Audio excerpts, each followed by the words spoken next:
Danielle, and I'm very excited because Northwell Health is New York's largest private employer and healthcare provider. 23 hospitals, more than 700 outpatient facilities, and one more stat that I found fascinating before we start with you. Every year, Northwell Health helps deliver more than 40,000 babies. That's 17% of all births in New York State, and it's a true honor for me to welcome Northwell Health's president and CEO, Michael Dowling, on CEO Unplugged. Thank you very much. I'm delighted to be here. Thank you for asking me to join you. No, I like the fact that you told me this is one of your nicest studios. It actually is one of the nicest studios. I mean, the nicest studios and actually the nicest people, too. Oh, thank you. Wonderful. Very sweet. Thank you. Well, I did a little bit of research on you before you came. So before we start talking about everything serious, I found out that, first of all, you were born in Limerick, Ireland, right? And in your house, you have a replica cottage that you built of where you, like, it looks like the house you grew up in. Yes, I grew up in a rural area in West Limerick, which is in the southwest of Ireland, and I grew up in a house a little different than what most people think because it was the 50s, late 40s, 50s, 60s, and the house I grew up in was a house with a mud floor, mud walls, thatch roof, no electricity, no bathrooms, no heat. Whoa! And not even an outhouse. Oh my goodness! So and the house fell down on us one night when we were in a storm. Things were different back then. Yeah. We didn't. So years later, I decided that I wanted to build a house so I would never forget. So I built a model of the house with all the rooms, all the furniture, just looking like the way I remembered it. And I have it at home. That's amazing. Because it's always important never to forget where you came from. That's what I was reading in this article about you, that you said that it's always, I mean, you're a CEO now. I mean, and I'm reading all about like how many awards you've gotten, how many honors you've gotten. And you're a CEO. You came from nothing. And like you said, it's so important to remember where you came from and how you built what you have today. And very important to remember that and to believe that where you started is no predictor about where you can end. Right. So you got to look optimistically to the future. You could look at the possibilities that exist out there. You take risk. You go for it. You don't sit around agonizing about your circumstance. You just go for it, and things happen. I mean, I'm more surprised than anybody about where I am today, based upon where I was. But I knew I wasn't staying where I was when I grew up in those areas. This is why I left home at a young age, and this is why I came to the U.S. And quite frankly, the United States, it's such a great place that it provides that opportunity for everybody. Which, of course, is something everybody should remember as we're currently having debates about people who want to come here. Yeah.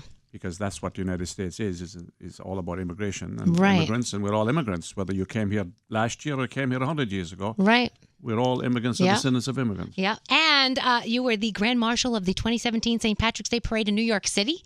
Yes. How does that happen? That's so cool. They have a selection committee. Okay. I wasn't even aware that I was being considered. So you don't put your own name in; somebody puts it in for you. Okay. No, you don't put your name on that. You got to be a little bit more humble than that.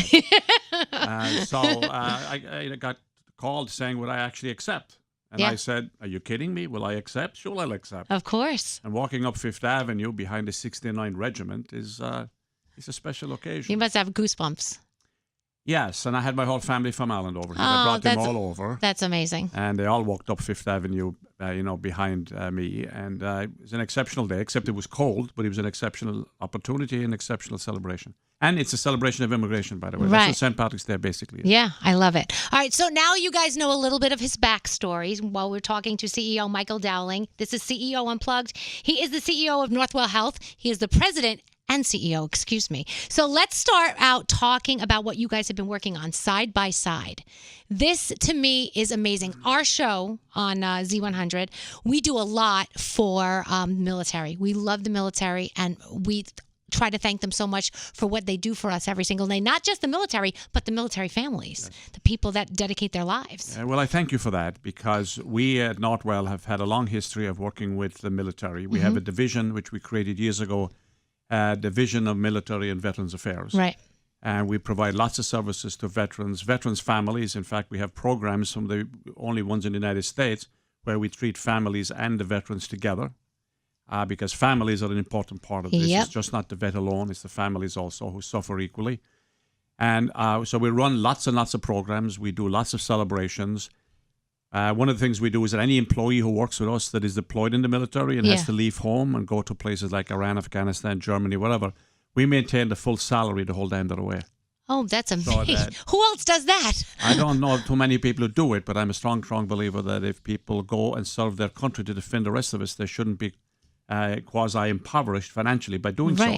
So we make up the difference between their military pay and the pay they would have received as if they've ever left. So there's no break in salary. Wow. And we've been doing this for about 18 years. And side by side on Memorial Day weekend is a major celebration of veterans at the end of Fleet Week, where we will be taking over Rockefeller Center on that Saturday and have lots of entertainment. Thousands of people will be able to participate. And then that evening we have the Radio City Music Hall. Yeah, you have a big concert going on. And we will be celebrating a number of specific veterans that we have done that have worked with us. Yeah. And that we have done surgery on, people that have not been able to be fully cared for anyplace else. We have actually taken care of them. And so we do an extensive amount for veterans. I also hire 500 veterans a year. Yeah. So wow. I'm glad that this station is celebrating people that I think should be celebrated a lot, and that's what we do as well. I love it. I love it. I wish more companies would do things like this. I have spoken to many, many companies because I think it's just not the government's obligation alone. The rest of us have to provide a helping hand as well and show that it's not just good enough, by the way, at a big event to clap when they stand up. Right. You should be doing something to help at the same time. You were talking about actually gun violence in an article that I was reading about you, and you were talking about how we should look at gun violence as something different than the way we do look at it. It's a public health issue. Yeah. It's a public health issue, and, the results of gun violence and what it means with mortality stats in the United States and everything is huge. So it is something that we've got to take seriously. Yeah, and totally. Bring ourselves into the modern age by putting constraints on who it is can buy guns. Yeah. And since you're being an immigrant yourself, the immigration debate that's going on in Washington, how close is that to you? Well, to me, it's close, and I think it reminds us of our history, all of us. Mm-hmm. And it reminds us that all of us, wherever we came from, when we came here, people that were here before didn't want us here. Right. Every organization, every group that came, whether it was Polish, Italian, Jewish, Chinese, they were all ridiculed by people who were here before. They were actually called, if you go back over history, they were called lazy and shiftless, and they were called criminals, and that they were here to take jobs away from good, hardworking Americans. Mm-hmm. The very same discussion that's going on today has occurred over history. It's interesting that we haven't learned from it. Right. So the current debate, I think, is toxic.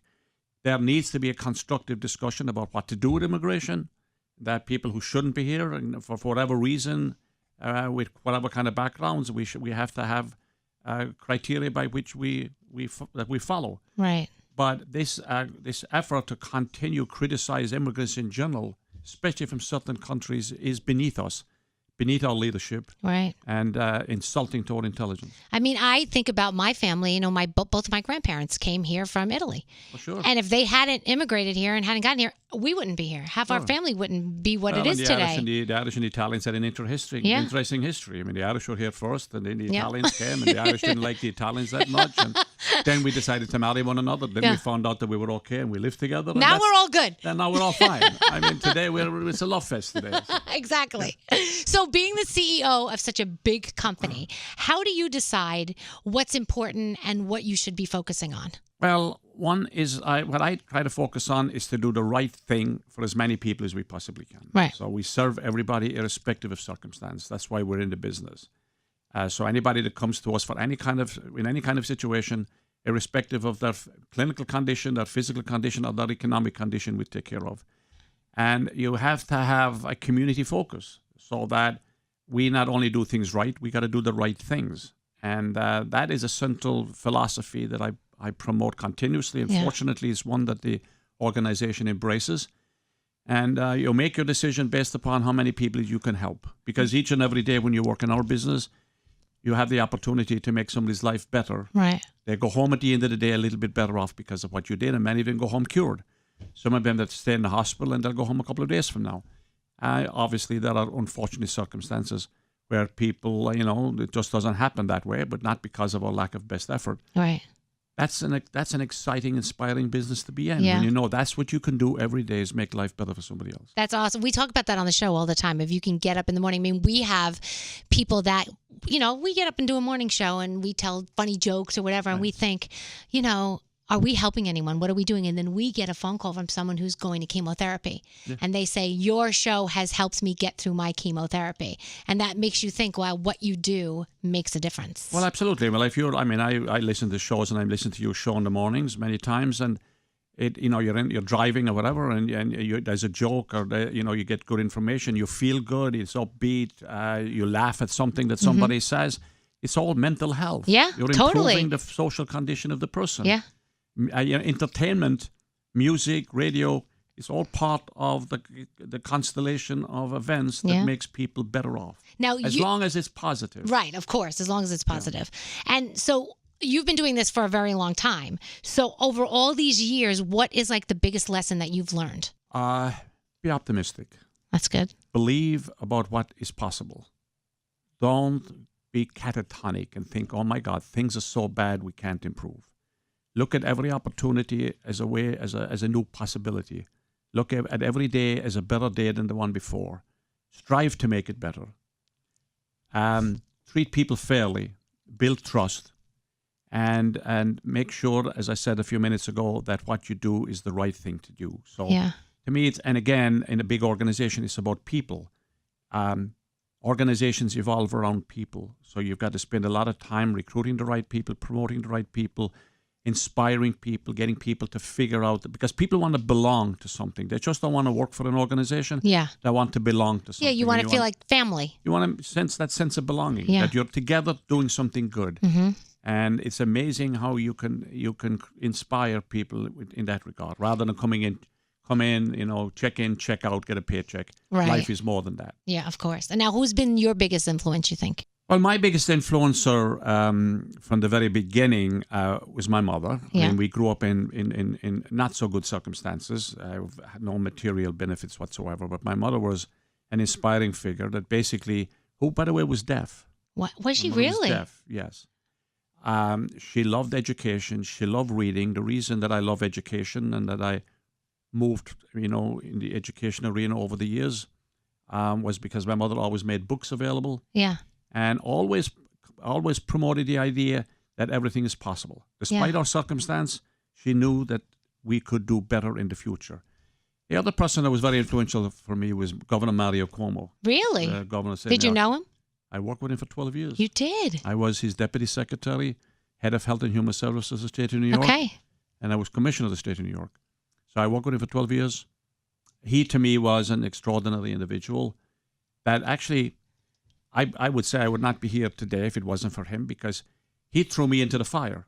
He put me in situations where, quite honestly, if you looked at anything about me, you would conclude that I would have had no ability to succeed. Yet he threw me in, and you succeed. You figured it out. You figured it out. It's like when you have kids and everyone says, are you ready? You're never ready. It's just when that kid comes, you just figure it out. You got to figure it out. Yeah, well, that's what life is. Yeah. People, you can have plans, and obviously you have a long, broad vision and et cetera, and you know that you want to go from here to there. But every day is a day of, many ways, it's, you go through the process of muddling through. As long as you're moving in a positive direction, an upward direction on a continuous basis. And so Mario Cuomo was very influential, But, we're all the result of the interactions of all of the people that we meet through a lifetime. Right. So everybody that you interact with in some way or another has some influence on you. You may not notice it at the time, but the fact that we're having this discussion here today, we both will be a little bit different at the end of this than we were at the beginning. Yeah, that's true. That's why I feel like you should always be kind and be nice to people. It's like you want them to be kind and nice to you back. So sometimes, you meet someone who's in a bad mood, and I feel like, well, maybe if you can say one thing nice about that person, you can turn their mood around. Oh, yes. And I tell people, by the way, because I meet all new employees that are hired in the system every Monday morning. We hire about 180 people a week. You do? Every week. Oh, wow. That's great. So I tell them that whenever they have a bad moment, a bad day, a bad week, or their circumstances they don't think is that good, well, before you go home at the end of the day, walk through the emergency department, walk through the intensive care unit, walk through the oncology unit in the hospital, And you'll, quite frankly, if you're human at all, you'll realize that your situation is not that bad. Yeah, we used that to. You, in fact, are a very positive. You have a very positive circumstance. Yeah, we used to go and visit a lot of children's hospitals. And when you go and you visit them and you meet the families and you see what the children are going through, you walk out of there a different person. It gives you perspective. Yeah, it really does. It puts your own situation in the context of others. Yeah. And it inspires you. Yeah. And you see possibilities and you look at hope and etc. So. Let's go back to your mom for a minute. You were talking about all her books and everything because you co-authored a book. Yes, just finished a book. We're working on a second one right now. Is it out yet? So the second one won't be out until probably the end of the year. So, and what's the second one about? The second one is about identifying people around the country that are doing exceptional things and telling their story.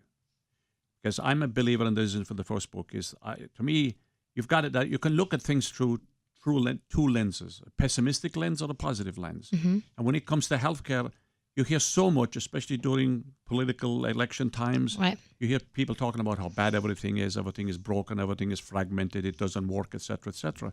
Yeah, and we do have problems and we have issues and we have to solve those. But every organization has those. But that is a flip side. Healthcare has been phenomenally successful. If you look back over the last 30, 40 years, what we can do today that we couldn't even imagine doing 30, 40 years ago is extraordinary. Oh, yeah. You know, if you had a heart condition in the 1960s, there was nothing anybody could do for you other than tell you to go home, put your legs up and rest and wait for the inevitable. Today we can fix you. Yeah, even stroke and kids. In vitro, how many things are they fixing before the child even gets into this world? That's a story. The same with cancer. Look at the people that are surviving cancer today that couldn't before. The surgery we can do today, the technology we have today. So there is, the huge area of success that we've got to talk about. And it's not denying that there are not some issues. But why throw cold water on everything all the time? Yeah. And this is what has happened in politics these days. Everybody is saying how bad everything is, when in fact, you're not going to inspire people by walking around with your head looking at your navel every day. No, you're right. Look how bad everything is. That's not how you inspire people. That's not how you get people to do extraordinary things. You got to be optimistic. That was the idea behind the book. There are good things going on. There are great trends. It's a positive story. Let's build upon it. Let's improve it and move on. I'm going to read this book. I can't wait. Yeah. I'm excited. All right. So before I let you go, Northwell Health voted one of Fortune magazine's 100 best places to work for diversity. So why do you think Northwell is a special place for people to work? Because I think we have a mission to do what's right. We serve the community at large. We build cohesion among our employees. We're very, very employee focused. Mm-hmm. We are integrated, which means that we all work in a collaborative teamwork way. We create the opportunity for people to grow and develop. We provide leadership training programs, college courses, etc., so that when you come in, whatever position you come in on does not imply that that's where you're going to be in the future. Right. There are opportunities to move up the ladder and get better. And we do an awful lot because of the diversity to learn more about each other. We're a constellation of different cultures, ethnic groups, religions. And the more we learn about each other, the more we will all be better off. Because part of our problem is we all suffer from a degree of prejudice and bias. And we have to recognize it, acknowledge it, and figure out how to learn about the other person so that we realize over time that other person is much more like us than we think. Yeah. If you can take one thing away from somebody else, I think you've learned something. It's just like my husband's British. He's from England. And our two cultures are so different. But every single day I learn something new from him. Well, I mean, this is what's great about life. This is what's great about New York City. Yeah. The melting pot. You're in New York City, you walk up and down the street. It's an education of the world. Yeah. Right in front of you. The enthusiasm, the diversity, the degree of, activity that is going on. Huh? It is just wonderful. So we have a lot more to be thankful for. This is the best time to live. We are living in the best of times. Yeah. Irrespective of what some of our leadership currently these days say. We're living in the best of times. That's a great way to end. Our job is to improve it. That's a great way to end. Well, thank you so much for coming in. CEO Unplugged with Michael Dowling, the Northwell Health President and CEO. Thank you again for joining me today.